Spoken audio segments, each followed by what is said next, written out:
एक सबसे बड़ी बात ये है कि जब हमारा न्यू जनरेशन जब हमारी पढ़ेगी ही नहीं तो वो सवाल क्या करेगी।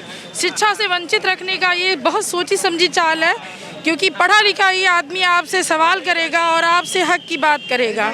हमारी गवर्नमेंट का एक ये सोचा समझा राज है कि जब हम किसी को शिक्षित ही नहीं होने देंगे तो आप हमसे अपने हक के लिए क्या मांग करोगे। तो बेसिक स्कूलों की पेयरिंग जो है समाप्त की जाए, ये मांग है आपकी सरकार से? बिल्कुल उसको समाप्त किया जाए। आप एक छोटी सी बात समझिए, जब हम अपने गांव के स्कूल के बच्चों को बुलाने के लिए घर जाते हैं तो 10-50 कदम के लिए हमें उनको बुलाने जाना पड़ता है। क्या उनके माँ बाप 3 किलोमीटर 2 किलोमीटर की दूरी पर बच्चों को भेजें? अगर पेयरिंग हो गई और स्कूल दूर हो गए तो बच्चे वहाँ पढ़ने नहीं जाएंगे? बिल्कुल नहीं जाएंगे। गार्जियंस तैयार ही नहीं है इस चीज़ के लिए।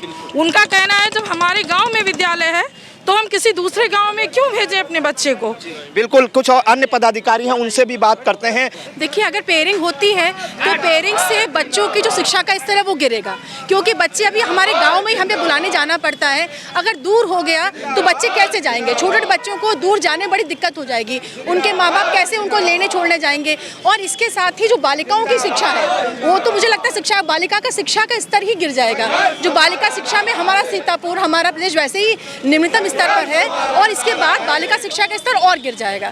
तो ये वास्तव में कहाँ देखा जाए तो शिक्षा का स्तर न्यूनतम करने के चार सरकार मांगे नहीं मानती तो लखनऊ दिल्ली तक भी जाएंगे आप? बिल्कुल जाएंगे। बच्चों की शिक्षा के लिए हम जाएंगे, बिल्कुल जाएंगे। ये शिक्षा जाएंगे, दिल्ली तक जाएंगे, बिल्कुल जाएंगे। ये देखिए, ये देख रहे हैं आप चिलचिलाती धूप में हम लोग किस तरह से संघर्ष के लिए तैयार होकर जुटे हैं।